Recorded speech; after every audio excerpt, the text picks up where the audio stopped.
Hello, welcome to another episode of FX Art Desk. Today we're going to discuss, first of all, I'm going to discuss my new impressions of CX5.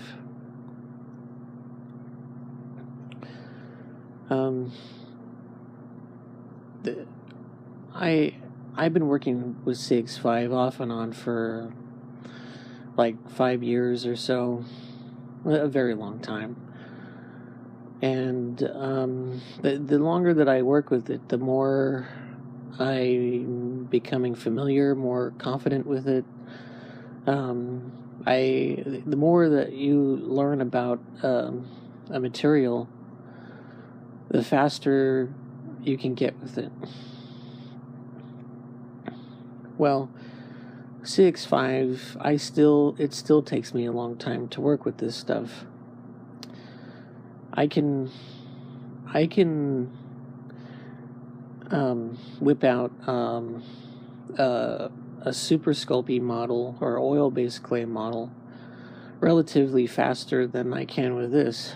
Maybe I need more time to work with it, to be more proficient at it, but it takes, I don't know. I think the next project will show me how much faster I can work with. This darkness model is the very first model that I think it's the very first model that I attempted to make with this material.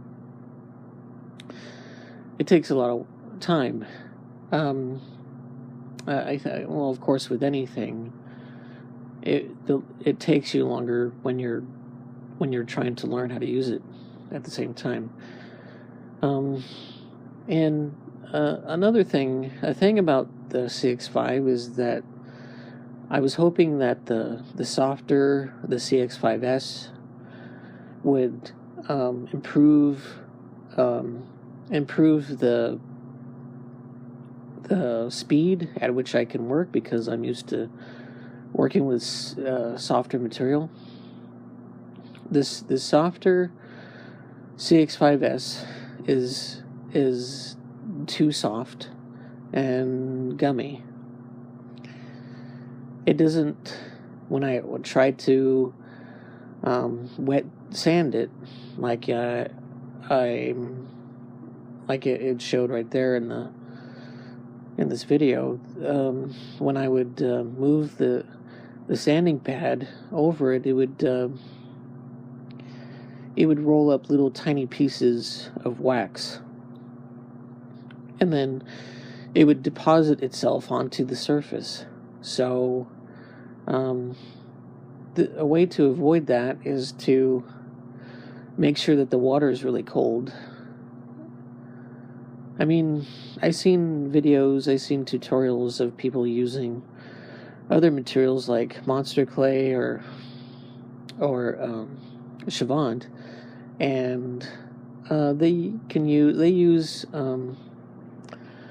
those air cans where you flip them upside down and you spray freezing cold air at them, and it'll freeze the surface, and then you can sand it. That's probably what I need to do with the soft stuff, but I wanted something that I didn't have to do that with. I thought that maybe the soft stuff would be hard enough so that I didn't have to do that, but I'd probably have to do that. Another way to do that is to mix in a higher percentage of the hard stuff, or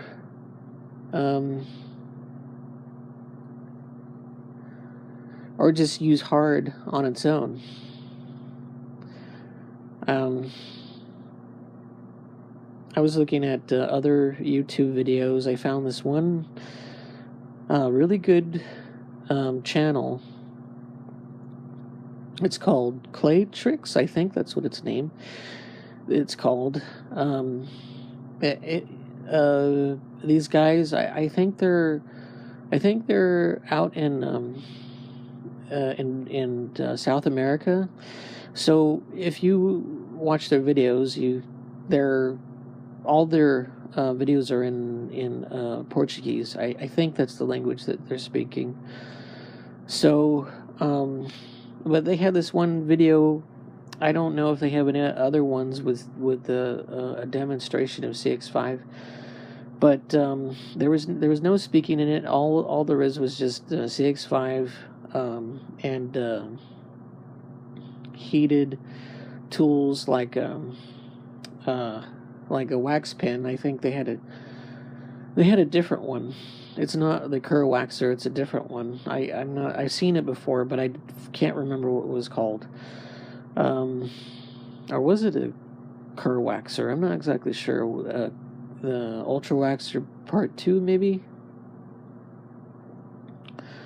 So they did step by step all the, which step to go, like roughing out the forms with the heated tools. Well, they melted it down, they put it on a dowel, and then they roughed out the forms as it was still warm, and it was in its clay putty consistency.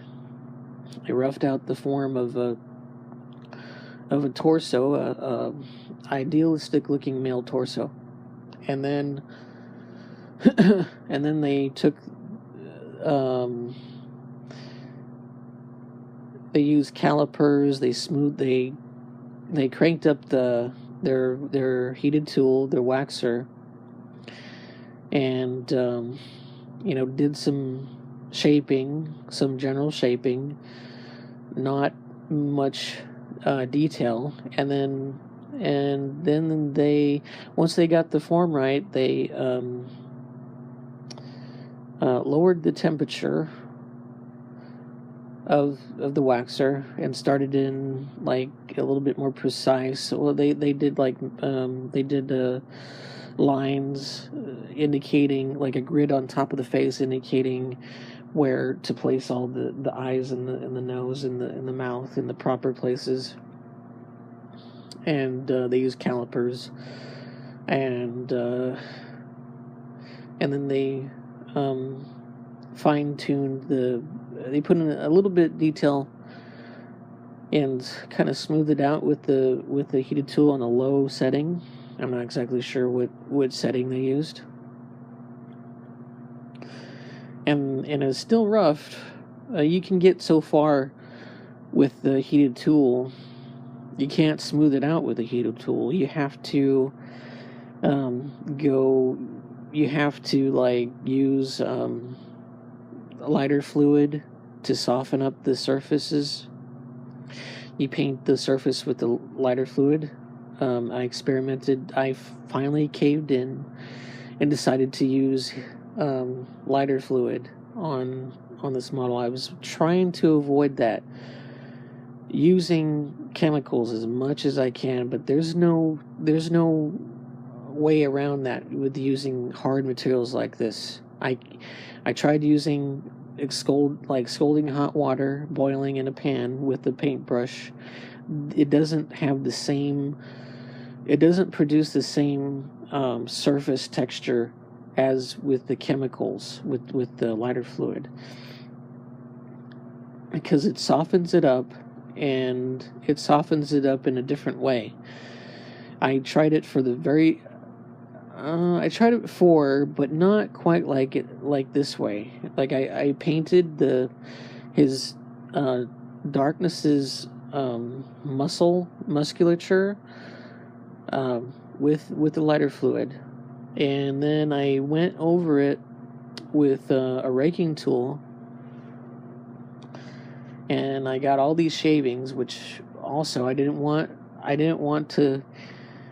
You're going to lose material. That's another thing about this stuff. You're going to lose. There's going to be shavings everywhere, and you're going to spend. This stuff is expensive, and I spent like way too much amount of time trying to salvage all the little tiny pieces of wax as much as I can, but it's a waste of time. You're going to have to let those pieces go. It's not like super sculpey or oil-based clay where it's easy to keep track of all that stuff. That's not going to happen with this stuff. Like, imagine trying to shape a symmetrical piece with a lathe, and then the shavings are going to get everywhere. I mean, I guess you can try to salvage those. I mean, those shavings are big enough, but little tiny pieces, I tried to salvage some of it, but it's just not worth it. And sanding, you're going to lose material anyway. You're going to sand it anyways. So I raked it with after I painted the lighter fluid onto the surface, I raked it with this tool that I ordered it from eBay. It looks like a rake, and it looks like a brush. It has like metal bristles, probably like 5, 6, or 7 bristles pointing out in a row, and I raked it with that, and it created this surface texture, a nice looking surface texture, like wrinkles. But then, so after that, I painted it a little bit more with the lighter fluid, and then let's see, I think I painted the lighter fluid over his pants, and then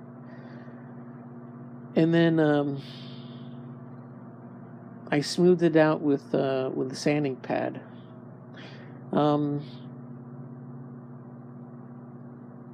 But making it, I think working with the sanding pad and on like material like drapery, it works out. I think it works out better than it does on if you're doing what do you call it, lighter fluid sanding on skin. I guess I haven't really experimented that much with it, but I think that it's best to use, probably best on drapery. The pants I had to go back, and it was pretty rough. I'm not exactly sure what kind of texture I wanted his pants to have. I might have to. I wanted to do like his pants are all sculpted. It's not. I was going to get fabric and dip it in CX5. Well, I would have to cut out a pattern, a pant-like pattern, kind of like you would be doing if you're sewing, cutting patterns for a pair of pants or like clothing, and then dip it into the CX5, and then heat it up with like a heat gun, and then it would be like workable, pliable. You can move it around and then lay it onto the surface, and then kind of stitch it with the wax pen, and then it'll produce a really natural looking drapery. But I spent a lot of time sculpting the pants the way that they look now, and I'm satisfied with it. I don't think that I need it. I have to do his cape, because he has a cape in the film. I might experiment doing drapery with actual cloth with that. So after it the lighter fluid evaporated, I went back the next day. I looked at the surface of his skin, and it looked like natural. It looked pretty. The results came out really well. It looked really natural skin. I never had that kind of results with CX5 with ever. The lighter fluid does it. I don't know what it is. It just controls the surface. It changes the chemistry of the surface of the wax so it's workable. So yeah, I had the hardest time when I started out working with the CX5, especially around the face. I couldn't get the kind of the texture that I can usually get. I always get with the Super Sculpey, or oil-based clay, because it just does it on its own. Like this needed. What holds you back is not knowing. Is you come to a plateau. You don't know how to work with the material or the tools that you have, and then once you learn something new, then you can move forward.